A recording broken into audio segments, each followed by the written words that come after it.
and welcome back to my channel.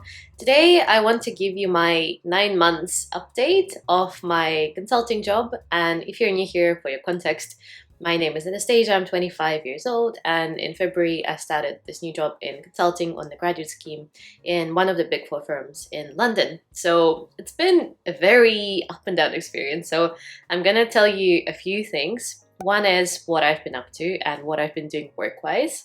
Then 2, work-life balance, because that's been kind of all over the place, a bit better than I expected. I'll tell you more. And also enjoyment and interest and how I found it, because in case you've not watched maybe previous videos, I very much come from a background of creative industries and I wasn't sure how I'd feel about consulting. It's very hard to know what it actually is until you get into it, because everyone says about solving problems and challenges, but what does that mean? No one knows. So I'll tell you a bit more, and first I am making myself a coffee, and you cannot judge me, but it is past lunchtime and I just got out of bed. I had a very late performance last night. I do dance on a freelance basis on the side of my job, and we had a performance yesterday. It was super fun, went really well, but I got home very late. So yeah, I had a lie-in, and now we're gonna caffeinate a little bit and have something to eat, and then I'll tell you everything about consulting. By the way, this may well be one of my best investments of my adult life, the espresso machine, and quite honestly, I love it. But what I actually find makes the biggest difference is a milk frother, and it came as part of a package deal for me when I bought the Nespresso, so it was at a discounted rate if you bought them together. And I really think that this makes the biggest difference to how a cappuccino tastes when you actually do your milk properly, as opposed to just pouring it in. So yeah, this is part of my usual series of facts you do not need to know or ask for, but are getting in this video.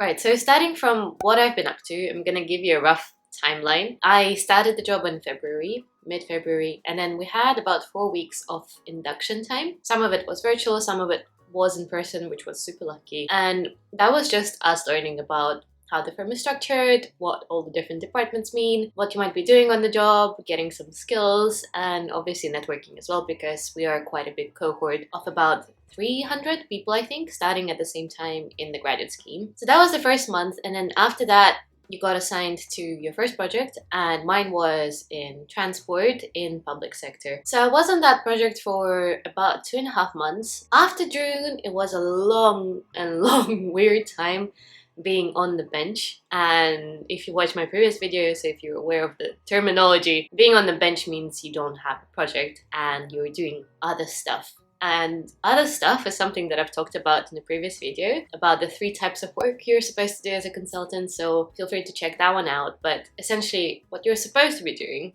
is client work is one, and it's usually a priority. Second type is practice development / side of desk, or whatever your firm calls it. And then on top of that, I also by this time was very active in trying to get into TMT, and through this I got onto some bids, and that is the 3rd type of work you're supposed to be doing. I got involved in about 5 bids in that time, and that is a lot. So this one was definitely a stretch. They were all media related though, so I was very happy with that, and I got to work with some very nice people.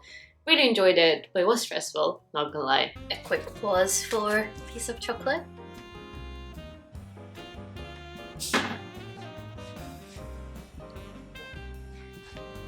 And we're back with a change of angle because it's gone dark. So yeah, in that time on the bench from June up until October, so for a very long time, I had some time with a very relaxed schedule for a couple of weeks at first, where I could catch up on all of my side of desk stuff and network and take the time to catch up on anything that I didn't have time for while being on the project. Then after that, I got into the bids and I was doing side of desk stuff. Then since October, I got into a project, and now I'm working on that one up until January 23. So we'll see how that goes. But the project is very different from my first one. It's a future design project. So we're doing org design for a merger of 2 companies and seeing how to basically structure it so that it's efficient and also works for both sides coming together. But yeah, that's my timeline. That's what I've been up to in this time, in these 9 months. Definitely very varied. Now on to work-life balance stuff. I really think that work-life balance for you as a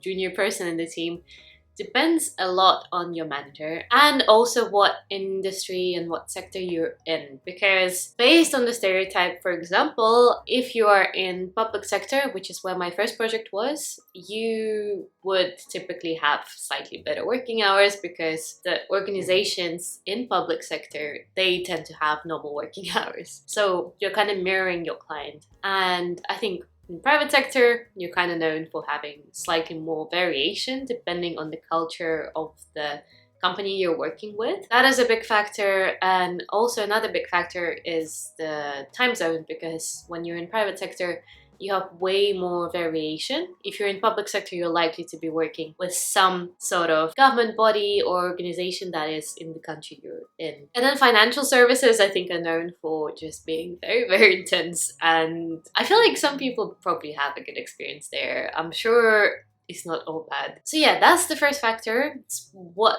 area you're working in. And I think the second factor is also your manager and how they approach it. I've had very different experiences based on who I was working with, and so far I've been with so many managers just because I was on 2 projects, still I'm on the second one, and with the bids, every bid is led by a different manager usually. I had some overlap because it was in the same media space, but I definitely got to try working with different sorts of managers, senior managers, who all have a very different approach when it comes to well-being and boundaries and work-life balance. So for example, I had one experience where I came into a project and it was maybe a slightly better phase of the project, so my experience was okay. But I know that people who were in that team before me really struggled with being given too much responsibility for their grade. That can sometimes be a good challenge if you're, for example, going for a promotion at the next promotion cycle and you really want to work at the grade above you.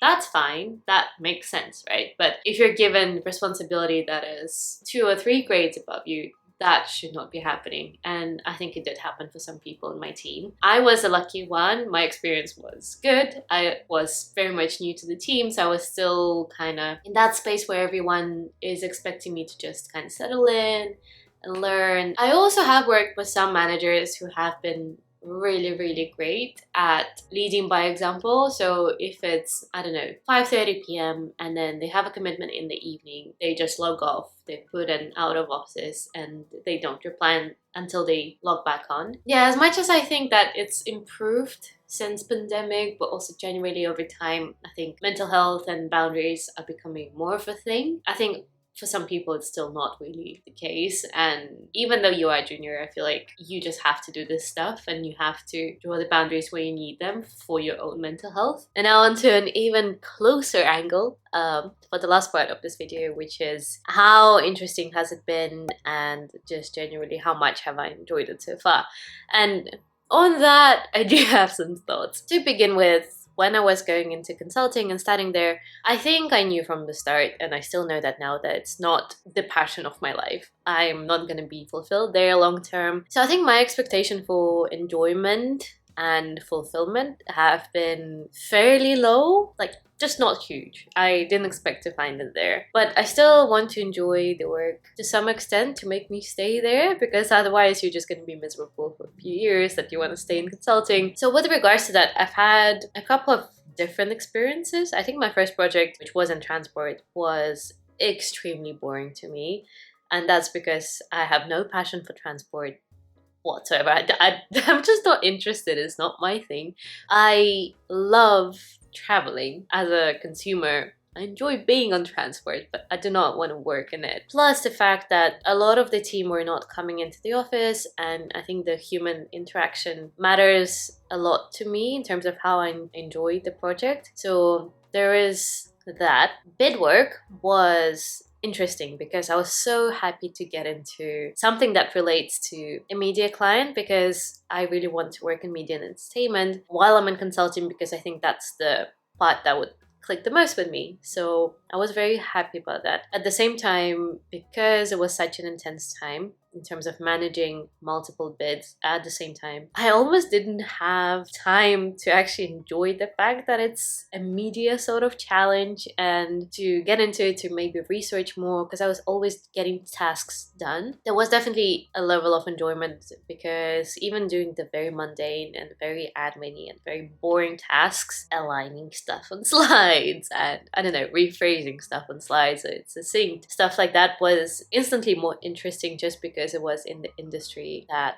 I really want to work in. So that was good. And then now this project that I'm on, which is the work design one, I find the work definitely interesting. The combination of having a very nice team and very knowledgeable team, plus a lot of us are in the office, and I really, really prefer that. I prefer in-person meetings to online meetings, and I just like seeing the people I work with around. Plus also the future design aspect of it, I find really, really interesting. I've done some training on it before, and it was probably some of the most enjoyable training that I've done so far. I think this current project is definitely one of the more interesting ones work-wise. So yeah, that's my update, 9-month update. I'll keep you posted. I'll probably also do separate videos on work-life balance, mental health, that kind of stuff at some point. Do let me know if you're interested in that and any other topics you would like to hear about on that. I shall finish my cappuccino and say bye, and I'll see you in the next video.